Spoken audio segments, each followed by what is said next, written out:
سلام، به جعبه دانستنی خوش اومدین. به ما بپیوندین تا درون شلوغ‌ترین حاشیه نشین‌های جهان رو کشف کنیم و نگاهی به زندگی و تاب آوری توی اونها بندازیم. شماره 1، حاشیه نشین تاندا. تاندا واقع در قلب مترو مانیل فیلیپین به عنوان یادآوری تلخی از نابرابری‌های شدید که جهان ما رو تحت تاثیر قرار میده ایستاده. اینجا یکی از بزرگترین و بدنامترین حاشیه نشین‌های جهانه. 1000 توی شلوغ که بیش از 1 میلیون نفر در فقر و محرومیت زندگی می‌کنند. ساکنان این منطقه شرایط زندگی غیر قابل تصوری رو تحمل می‌کنند. کلبه‌های شلوغ ساخته شده از مواد بازیافتی در کنار خیابون‌های باریک و ناهموار قرار داره. بوی فاضلاب باز و زباله‌ها توی هوا پراکنده است و خطرات دائمی برای سلامتشون ایجاد میکنه. آب تمیز یک لوکسه و دسترسی به بهداشت و برق به شدت محدوده. ساکنان تاندا با چالش‌های اجتماعی و اقتصادی زیادی مواجه هستند. بیکاری و کمکاری شایعه و بسیاری به کارهای غیر رسمی مثل زباله‌گردی و فروش کالاها روی میارن. سطح تحصیلات پایینه و دسترسی به خدمات بهداشتی محدوده. جرم و خشونت شایعه و چرخه فقر و ناامیدی رو تشدید میکنه. با وجود بدنامیش، تاندا توسط دولت نادیده گرفته شده. تهدیدات تخلیه و جابجایی اجباری شایع و ساکنان رو در ترس دائمی از دست دادن سرپناه ناامن خودشون قرار میده. تلاش‌های دولت برای ارائه مسکن و خدمات به شدت ناکافی بوده و فساد اغلب تخصیص منابع رو مختل میکنه. وضعیت تاندا توجه بین‌المللی رو جلب کرده و سازمان‌هایی مثل سازمان ملل و عفو بین‌الملل شرایط غیر قابل تحمل ساکنان اون رو محکوم کردند. در سال 2008 شورای حقوق بشر سازمان ملل تاندا رو به عنوان یکی از بدترین حاشیه نشین‌های جهان توصیف کرد. سازمان‌های جامعه مدنی و غیر دولتی به طور مداوم برای ارائه خدمات اساسی، آموزش و بهداشت به ساکنان حاشیه نشین تلاش می‌کنند. جنبش‌های گراس‌روتس برای حقوق فقرا و چالش‌های بیعملی دولت تلاش می‌کنه. شماره 2، کبرا. به نایروبی، پایتخت پرجنب و جوش کنیا خوش اومدین. جایی که یکی از بزرگترین و شناخته شده ترین سکونتگاه‌های غیر رسمی آفریقا، کبرا واقع شده. کبرا در مساحتی به اندازه 2.5 کیلومتر مربع، خونه‌ای برای تخمینی بین 250,000 تا 1 میلیون نفره.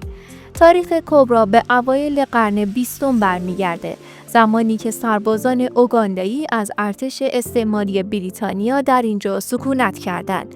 با گذشت زمان این منطقه با ورود افرادی از نقاط مختلف کنیا به نایروبی به دنبال فرصت‌های بهتر رشد کرد.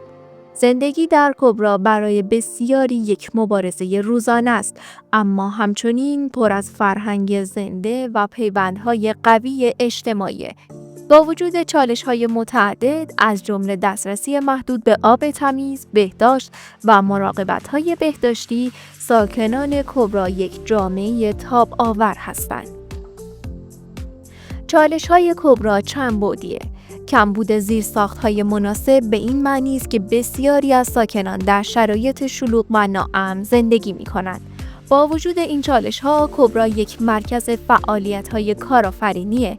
اقتصاد غیر رسمی در اینجا شکوفا شده و کسب و کارهای کوچک از فروشندگان غذا تا صنعتگران و هنرمندان در اینجا فعالیت می‌کنند. کبرا همچنین خونه بسیاری از سازمان‌های جامعه محور و مردم نهاده که در تلاشند کیفیت زندگی ساکنان رو بهبود ببخشند.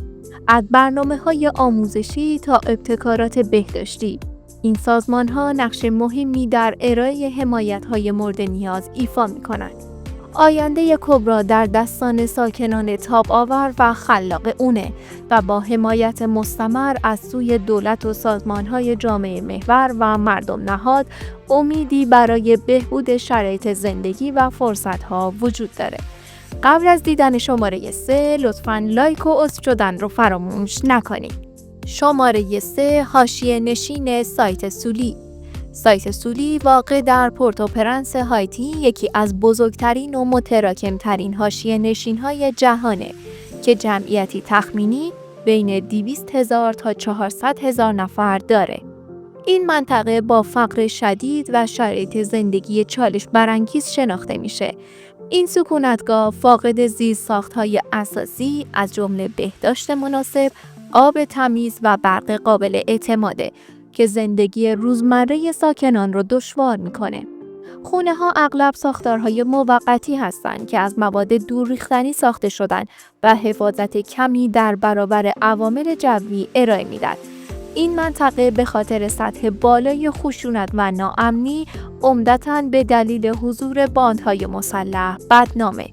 این گروه‌ها نه تنها درگیری‌های مکرر هستند، بلکه کنترل بسیاری از جنبه‌های زندگی در سایت سولی رو نیز بر عهده دارند و دسترسی ساکنان به خدمات اساسی و فعالیت‌های سازمان‌های بشردوستانه رو دشوار می‌کنند.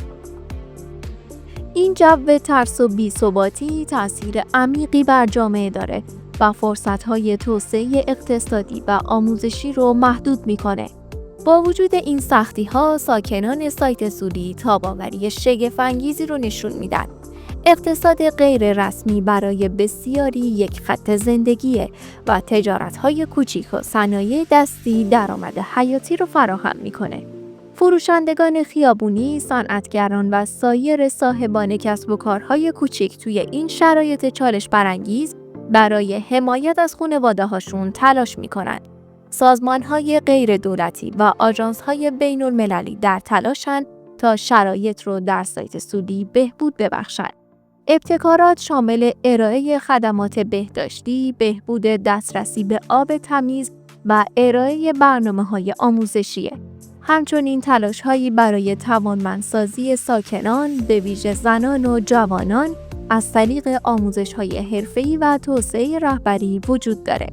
ممنون که همراه ما بودین و تا ویدیوی بعدی خدا نگهدار.